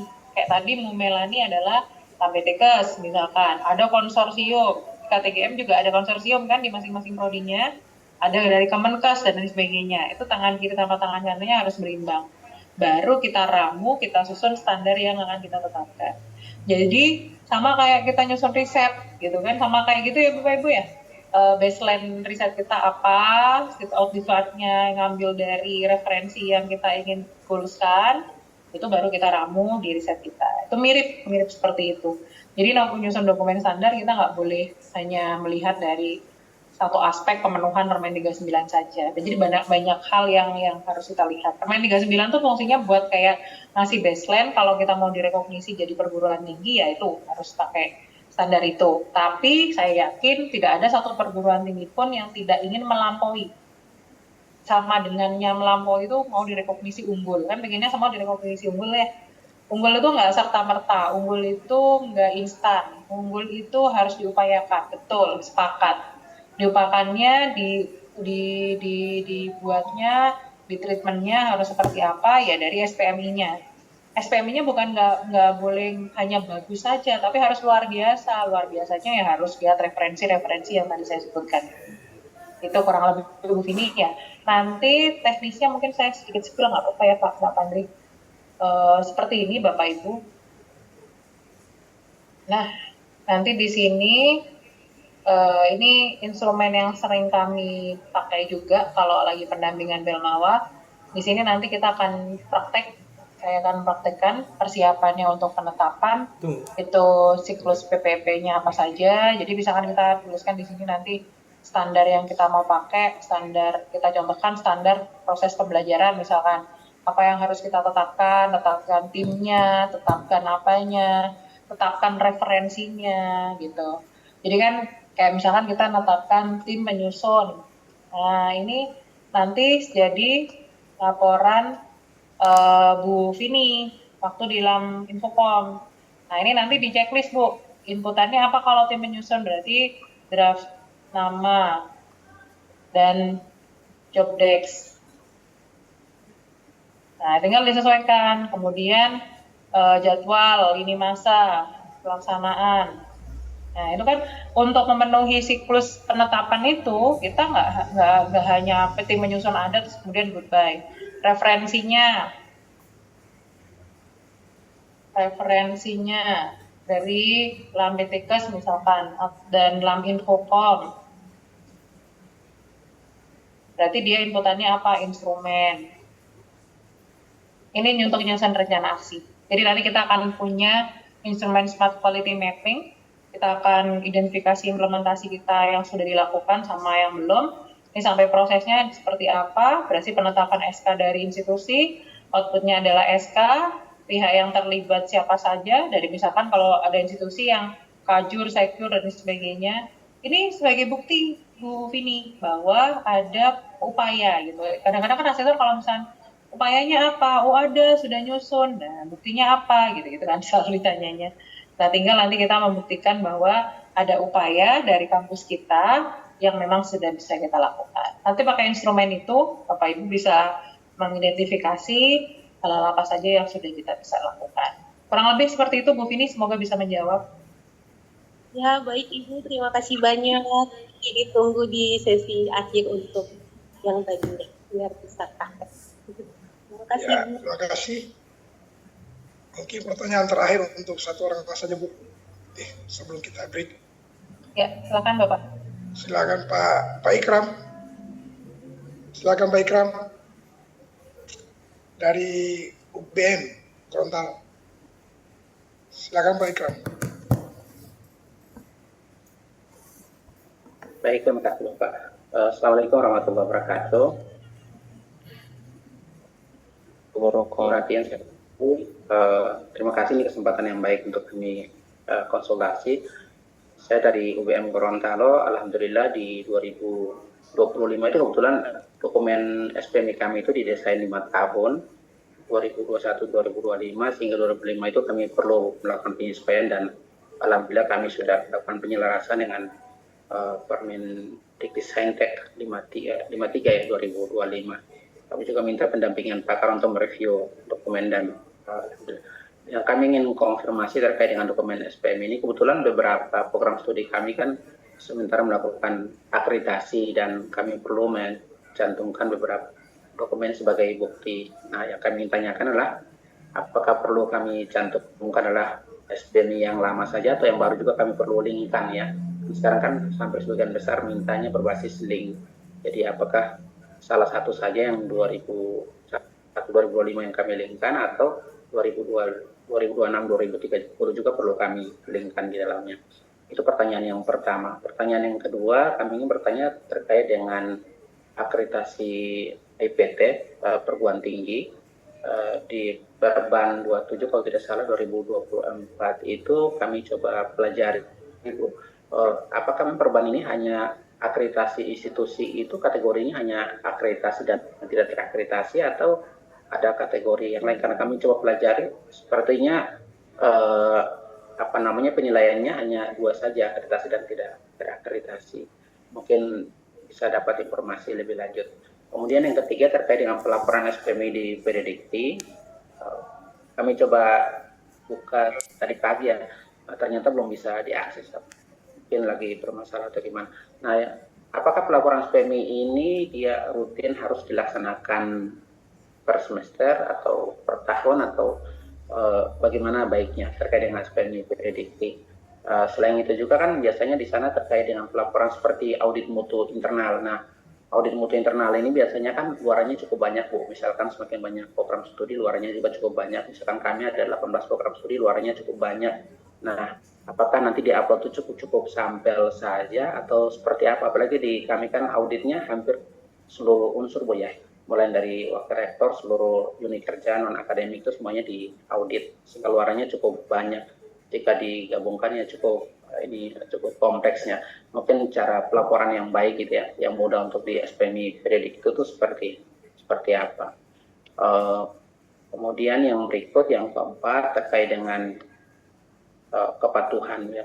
Memang salah satu kendala terbesar dalam pelaksanaan PPP itu terkait dengan tingkat kepatuhan. Kami bersyukur memang di kami tingkat dukungan perguruan tinggi untuk pelaksanaan SPMI cukup besar.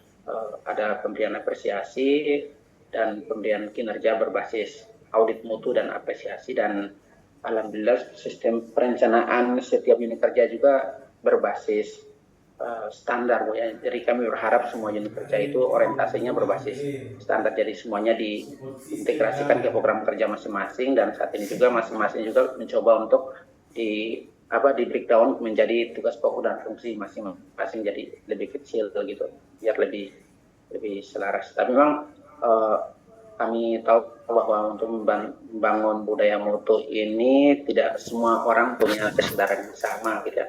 Ada yang cukup responsif, ada yang biasanya nanti merasakan manfaat dari akreditasi itu baru. Jadi beberapa prodi yang setelah melihat manfaat dari proses PPP baru mereka bergiat, tapi yang belum merasakan manfaat biasanya semangatnya agak kurang, walaupun push dan berbagai ini sudah cukup besar dari kelembagaan.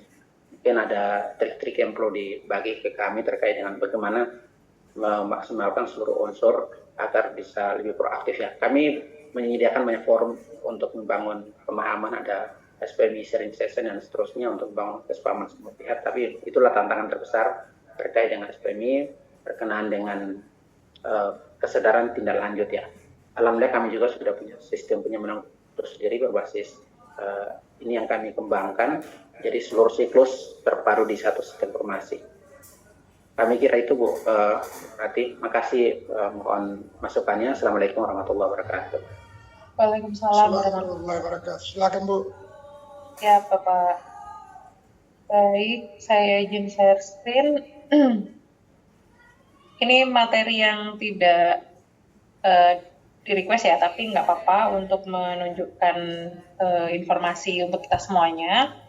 Jadi kalau di Permen 39 Bapak itu statusnya sudah dari 3. Jadi insya Allah nanti yang perban yang baru yang 2025, yang APT 2025 itu sudah juga menyesuaikan dengan pasal 70 ayat 4. Jadi nanti mahasiswa itu akan berhak mendapatkan penerbitan ijazah dengan 3 status: terakreditasi pertama, terakreditasi, dan terakreditasi unggul. Jadi kalau yang di di Permen 53 itu kan masih hanya ada 2 itu ya, jadi kita penyesuaiannya juga akan dilibatkan. Nanti saya akan tetap share PPT ini untuk merangkum informasi-informasi yang juga tadi dibutuhkan seperti yang disampaikan oleh Pak Ikram. Jadi nanti bisa memberikan wawasan kita bersama dan memudahkan untuk menyampaikan ke pimpinan institusi ya Bapak, sehingga nanti hal apa yang bisa kita cukup cermati dari Permen 39 itu bisa kita nanti dasarkan. Jadi nanti di perban yang 2025 itu dengan status yang seperti ini: melampaui SNDikti, terakreditasi unggul, memenuhi SNDikti terakreditasi, tidak memenuhi tidak terakreditasi. Nah, yang tidak terakreditasi ini kalau di perbannya itu utamanya lihat secara otomasi di mana PDDikti juga dilihat. Jadi makanya tadi kenapa pentingnya pelaporan PDDikti Bapak Ibu. Kalau kemudian ada PDDikti kita yang salah dan kita biarkan, itu juga akan berafiliasi di sini. Itu ada beberapa politeknik, ada beberapa kampus juga, dan universitas Pak yang fees-nya juga karena ada kesalahan, misalkan prodi tersebut sudah sebenarnya ditutup tapi karena masih terdata di PDDikti akhirnya mempengaruhi akreditasi institusinya. Nah, kayak gitu juga mohon dicermati. Kemudian saya beralih ke pertanyaan pertama terkait itu tadi, pertanyaan kedua mengenai status akreditasi. Kemudian yang saya catat di pertanyaan pertama terkait dengan bukti sahih ya yang akan direkognisi oleh asesor akreditasi atau di proses asesmen kecukupan. Kalau boleh tahu TS-nya akreditasinya tahun berapa Bapak? TS-nya 2024 2025. Oke, nanti berarti yang link yang boleh disertakan yang lama saja. Yang baru yang di 2026 tidak perlu. Tapi kalau nanti ditanya, biasanya di ini Pak, di mana namanya, di bagian D atau bagian C itu biasanya dikonfirmasi terkait dengan arah pengembangan institusi. Nah, itu nanti Bapak bisa lampirkan yang baru, karena kan itu bentuk komitmen kita atau upaya kita di mekanisme pengembangan. Mau dokumen standarnya, mau renstra-nya, mau apapun yang dokumen kebijakan terbaru dari institusi Bapak, nanti bisa di-link-kan di arah pengembangan. Nah, gitu. Nanti tergantung instrumennya ya, apakah di poin D atau poin J.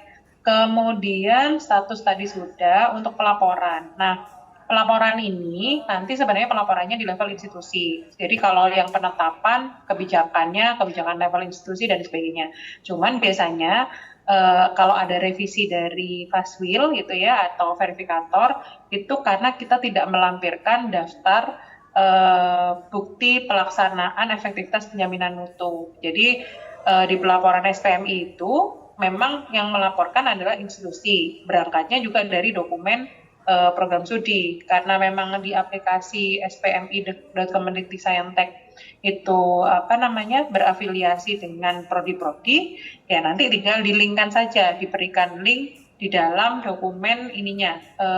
Biasanya kalau di kami itu taruh di referensi atau apa gitu, nanti bisa diakses ke sana. Dan biasakan nanti nggak apa-apa Bapak Ibu, jadi misalkan kita ingin membuktikan bahwa prodi Bapak bisa jadi kan banyak nih ya Pak ya. Bapak prodinya ada berapa puluh Pak? Pak Ikram prodinya ada berapa puluh prodi? 18 Bu. 18, saya 40 Pak. Nah kan itu nggak mungkin dibuktikan jadi satu di sana ya Bapak Ibu. Nah itu biasanya di kalimat pengantar di dokumen kebijakan itu sebelum masuk ke dokumen kebijakan saya ada semacam surat pengantar begitu, nggak apa-apa kita sisipkan bahwa kalau link audit mutu internal prodi itu bisa diakses di sini gitu-gitu. Karena apalagi kan base system ya untuk view-nya kan untuk bisa diakses orang luar sangat dimungkinkan. Atau ditaruh drive kalau Bapak Ibu yang lain mungkin selain Pak Ikram yang belum punya sistem bisa ditaruh di drive, sehingga verifikator akan bisa mendapatkan bukti sahih bahwa pelaksanaan efektivitas penjaminan mutu itu sudah Bapak Ibu laporkan. Jadi tadi dokumennya dokumen institusi, tapi yang dokumen detail-detail di level program studi itu juga kita berikan akses, karena kan memang terbatas ya kalau di pelaporan itu. Tapi keterbatasan itu kita memang harus agak sedikit kreatif Pak Bu gitu ya, karena memang saya beberapa kali dengan tim Belmama juga nyampaikan ke tim pelaporan. Kan karena itu masuk ke ranahnya Pedidikti ya Pak gitu. Kalau hari ini pun belum bisa diakses karena kemarin juga waktu rapat kami juga agak sudah menyampaikan komplain-komplain dari rekan-rekan universitas gitu bahwa sering sekali tidak bisa diakses untuk pelaporannya. Kemarin juga kami sampaikan informasi dari beliau memang dalam beberapa bulan terakhir itu ada maintenance yang dilaksanakan oleh Pusdatin sehingga dalam waktu dekat insya Allah itu akan jauh lebih bisa stabil. Kalau tadi ada pertanyaan di pelaporan yang mungkin saya belum terjawab, silahkan.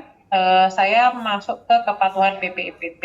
Gini Pak, banyak cara yang sebenarnya kita sudah lakukan. Saya yakin itu, karena saya yakin Pak Ikram dan tim sudah melakukan berbagai aspek. Karena hal tersebut masih dirasa masih menjadi satu permasalahan besar. Pendekatan kita kembali ke pendekatan awal bagaimana SDM itu harus ada maintenance SDM itu ada dua Bapak Ibu terkait dengan reward and punishment terutama. Jadi sebelum mengarah ke reward and punishment kita masuk dulu ke prosesnya. Prosesnya itu bisa dari aspek inputan berdasarkan poin atau inputan berdasarkan koin. Kalau berafiliasi dengan dua aktivitas itu, saya rasa berarti kita pasti punya instrumen yang berkaitan dengan kinerja SDM. Gitu. Kalau di perguruan tinggi negeri biasanya kita sebut SKP. Kalau di perguruan tinggi swasta, saya sebelum di negeri pernah di swasta Pak Ikram. Jadi saya juga pernah dilakukan penilaian kinerja. Apalagi kalau swasta biasanya lebih rigid ya. Nggak ada formalitasnya. Karena kalau kalian nggak berkinerja biasanya juga cut off gitu. Nah, ini yang akan menjadi sumber informasi. Instrumennya perlu dikaji kembali apakah rekognisi terhadap implementasi SPMI itu menjadi satu poin yang tidaknya ada di instrumen. Mungkin penerjemahannya sudah, tapi kita belum menyampaikan secara komprehensif kepada SDM kita bahwa ini kalau mau memenuhi instrumen terkait penilaian kinerja Bapak Ibu, ini salah satu adalah buktinya pelaksanaan siklus penjaminan mutu di level program studi misalkan. Bahwa sebagai dosen biasa Bapak Ibu punya andil dalam implementasi pelaksanaan penjaminan mutu. Bahwa sebagai KPS kalau melaksanakan proses evaluasi mutu, audit mutu dengan baik, sebagai auditi yang sangat punya awareness yang tinggi terhadap implementasi PPEPP, ada rekognisi kinerja yang berafiliasi gitu. Tinggal nanti koordinasi dengan bidang 2 biasanya ya, di bidang kepegawaian dan bidang keuangan yang akan bisa menitipkan instrumen tersebut, menerjemahannya juga merekognisi kinerja rekan-rekan kita. Karena memang kembali ke titik awal lagi Pak Ikram dan Bapak Ibu dosen serta tenaga pendidikan yang ada di kampus Bapak berangkat pamitnya ke istri, suami, dan lain sebagainya adalah bekerja, Pak. Kan gitu ya.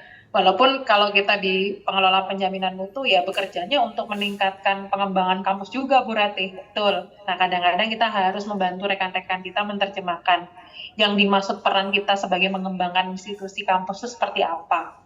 Yang gitu.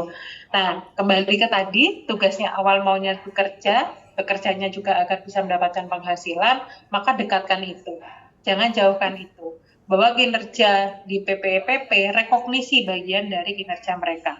Insya Allah kalau SDM itu kita maintenance dalam bentuk pengakuan, bahwa apa yang dilakukan itu diakui dalam penilaian kinerja, ini juga akan bisa baik, walaupun tidak frontal bahwa telah melaksanakan penjaminan mutu, bukan begitu ya Pak, tapi kita satu persatu kita kaji instrumen kita itu apakah sudah merekognisi hal tersebut. Kayak misalkan contoh Pak, saya contohkan di Pak Ikram dan Bapak Ibu yang lain. Dulu Bapak Ibu, waktu awal saya di penjaminan mutu sudah hampir 10 tahun kalau di kampus. Nah itu, tapi kalau sebelum di kampus ini, di kampus swasta juga sudah pernah di penjaminan mutu. Jadi awalnya yang namanya gugus kendali mutu atau pendamping di level program studi, di level fakultas itu resisten Pak. Kalau urusan penjaminan mutu tuh dulu Pak Direktur atau pimpinan yang lain ada surat undangan, bunyinya penjaminan mutu. Saya yakin Pak Ikram yang akan dicari pertama, bukan gitu ya. Sama saya di kampus juga gitu. Penjaminan mutu Bu Vini, penjaminan mutu pasti Bu Melani gitu ya kalau di kampus Bapak Ibu atau Bapak Ibu yang lain gitu. Kalau penjaminan mutu di Polije ya Rate Ining Hemi gitu. Tapi saat ini ada di titik di mana kami Pak dulu awalnya nyari GKM tuh susah Bapak Ibu gugus kendali mutu. Sekarang kita open recruitment Bapak Ibu. Kenapa? Karena tadi kami dekatkan. Bahkan kalau SKP kami di negeri itu kan sudah ada rule-rule-nya ya Pak gitu, yang harus dimasukkan seperti apa. Nah itu kita bisa rekognisi. Rekognisinya, klaim dari rekognisi pimpinannya itu kalau misalkan jadi tim task force atau tim penyusun, tim pendamping, tim GKM, itu nanti kita akan masukkan sebagai bagian dari pelaksanaan kinerja tambahan. Nanti bisa menggugurkan kewajiban yang apa dan apa gitu-gitu. Ya itu yang termasuk yang saya sampaikan komitmen dari pimpinan institusi. Kita biasanya di pengelola penjaminan mutu membantu memberikan rekomendasi Bapak Ibu, karena biasanya prioritas itu ditetapkan oleh pimpinan. Tapi dalam menetapkan prioritas tersebut, pimpinan butuh banyak kajian, banyak rekomendasi gitu. Kalau kita hanya by request saja Pak, tolong dong Pak sebagai pengelola penjaminan mutu, saya direkognisi kinerjanya atau KPS nih biar tertib waktu mengumpulkan laporan AMI dan sebagainya, direkognisi katanya tanpa ada kajian yang mendalam dan komprehensif seperti yang saya sampaikan tadi, saya yakin pimpinan tidak melihat itu sebagai prioritas gitu. Sehingga banyak cara sebenarnya yang bisa kita lakukan, cuman pendekatan SDM, sepengetahuan saya di dalam konteks manajemen SDM, ya reward and punishment tidak bisa ditampilkan. Tinggal prosesnya untuk memenuhi reward dan punishment itu adalah seperti apa. Nah, biasanya manusia itu lebih gampang didekati pakai reward, Pak. Reward tidak hanya koin, tapi poin. Pada saat sebuah kinerja itu diakui, itu saya yakin SDM kita akan jauh bisa lebih bertanggung jawab. Mungkin kurang lebihnya seperti itu, Pak Ikram. Kalau ada yang terlewat dari pertanyaan Pak Ikram, yang saya catat mungkin bisa dikonfirmasi. Silakan. Bu Ratih, yang pertama terkait dengan akreditasi institusi. Berarti nanti ada instrumen terbaru Bu ya. Kalau saya lihat di BAN itu kayaknya baru yang 2024. Kebetulan kami sementara persiapan akreditasi institusi, jadi mencoba untuk mempelajari yang tersedia baru berban 27. Atau mungkin ada informasi yang belum misalkan gitu. Kemudian yang kedua barangkali mungkin pertanyaan baru mohon izin. Ini terkait dengan kelembagaan penjaminan mutu di level program studi. tidak ada program studi. Awalnya kami desainkan di setiap program studi ada unit kendali mutu program studi. Cuma seringkali kan di swasta kan kendalanya selalu di SDM. Kami coba belajar benchmarking di beberapa perguruan tinggi, bahkan di UI saja itu kemarin ternyata mereka tidak punya unit kendali mutu di level prodi, hanya di level universitas. Ada juga tempat yang lain yang sampai ke prodi. Di beberapa perguruan tinggi, misalkan di UMY itu mereka ternyata di level prodi itu mereka mempertimbangkan jumlah mahasiswa setiap program studi. Jadi program studi yang jumlah mahasiswanya misalkan kurang dari 100, maka unit atau mereka menggunakan gugus kendali mutu program studi itu mengakomodir beberapa program studi gitu. Jadi tidak harus satu program studi. Gitu. Mungkin best practice yang baik ya menurut Bu Rati seperti apa? Karena ini beda-beda, ada yang setiap prodinya harus ada yang ternyata satu unit atau satu gugus bisa mengakomodir beberapa program studi dengan pertimbangan kapasitas atau jumlah mahasiswa tertentu. Ada juga yang tidak sama sekali. Kami belajar di UI, di fakultas farmasi, ternyata mereka hanya di level fakultas saja. Di prodi tidak ada kelembagaan yang dibentuk terkait dengan penjaminan mutu. Terima kasih. Kayak ajaran agama. Baik Pak, kalau ahli ditanya SPI, berarti dia yang ahli paling SPI. cepat kita bisa ketahui Kayak adalah kan tergantung kebutuhan Islam kita. ya. Nah, saya berangkatnya Ya, tadi dokter, seperti tapi yang saya sampaikan di start. kampus kami, Nah, karena waktu gitu itu kan. resistensinya cukup Kalau tinggi Pak begitu di kan, level kayak prodi. kancang, kayak Kemudian keluhan mereka DP, adalah DP, ini tugasnya sudah dokter, banyak nih, sudah profesor, numpuk. DP, Kalau kemudian masih harus melakukan hasil penelitian penguatan penjaminan banyak. mutu, agak cukup Jadi sulit wajar gitu kalau ya. Pak Terus bikin kemudian roket hal-hal yang jago. lain yang sifatnya memang mungkin tidak didapatkan di UI ya Pak, karena kalau UI mungkin relatif prodinya sendiri PPP-nya juga jalan, sehingga mereka tidak merasa bahwa itu menjadi harus kesahihan. Bisa jadi juga seperti itu, atau di kampus-kampus besar yang lain gitu. Tapi kalau kampus seperti kita yang mungkin belum sebesar mereka, atau bahkan mungkin penguatan penjaminan mutunya belum terdegradasi setiap individu, peran kita akan melihat budaya yang baik di kita itu seperti apa. Nah, biasanya kalau saya lebih menyarankan dicek evaluasi terkait dengan permasalahan inti. Kalau terkait dengan permasalahan intinya sama seperti yang saya sampaikan, bisa jadi itu akan menjadi jalan keluar. Tapi kalau Bapak tahu di kami sampai akhirnya kita open recruitment gitu ya, jadi sampai mereka mendaftar ikut seleksi di internal. Jadi yang seleksi itu kajur, Pak. Dulu awalnya kajurnya juga resisten gitu ya. Kalau sekjurnya kita TTP, jadi sekdep gitu ya, ibaratnya sekdepnya kita ex officio sebagai GKM juga resisten. Ini ngapain sih sekjur saya jadi ini nih nambah-nambahin kerjaan gitu kan. Nah ternyata setelah mereka tahu, sebelum akreditasi pun, kemudian kalau sudah tahu plus minusnya di mana dan direkognisi penghargaan kinerjanya, akhirnya itu menjadi langkah baik. Kemudian perannya itu tidak ini Pak, yang kita perankan jangan terlalu terlihat memang menjurus ke level institusi, karena mereka tidak akan merasa dampak langsungnya. Misalnya contohnya gini, dalam menyusun kurikulum, penjaminan mutu hadir. Dalam menyusun perencanaan RPS, penjaminan mutu hadir.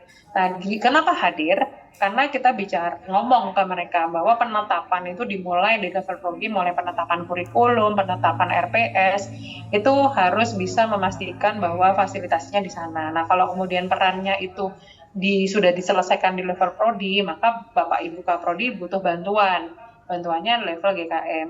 Ada jenis-jenis institusi yang mungkin prodinya nggak terlalu besar ya Pak, jadi prodinya nggak banyak, di bawah 10 lah, nggak sebanyak Bapak mungkin. Itu memang nggak butuh GKM, karena mereka selain prodinya nggak banyak, hanya di bawah 10, mereka juga sama seperti yang Bapak sampaikan, membatasi jumlah mahasiswa yang diterima. Nah itu biasanya di kampus-kampus kedinasan.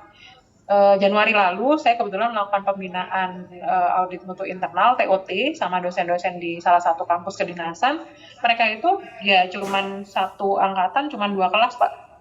Terus kemudian prodinya hanya sekitar 7 atau 6, saya lupa, 6 kalau nggak salah, hanya 6. Kemudian ya dosennya sudah lebih dari 5, bahkan lebih dari 6, ada yang 10, sehingga rasionya sangat cukup stabil sekali. Nah, ya kaprodinya termasuk lebih ringan dibandingkan kaprodi Bapak mungkin, yang mungkin relatif perannya jauh lebih besar. Nah, itu lihat kondisinya juga seperti itu, sehingga nanti bisa ditreatmentkan ke kampus Bapak yang paling sesuai yang mana.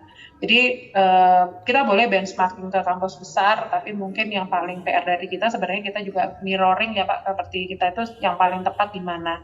Sehingga kalau saran saya tadi, kalau memang permasalahannya adalah kaprodinya terlalu banyak aktivitas, dalam tanda kutip Bapak juga bisa mengklaim hal yang sama, student body-nya besar, dosennya juga cukup banyak yang harus dikelola dan lain sebagainya, maka GKM itu penting. Nah, tinggal nanti kita positioning peran GKM-nya ini apakah hanya mendampingi di titik-titik tertentu, misalkan urusan pelaksanaan standar, ataukah sampai detail seperti aktualisasi yang tadi saya sampaikan. Aktualisasi standar misalkan mulai dari menyusun kurikulum. Kalau kami perankan Pak, GKM itu.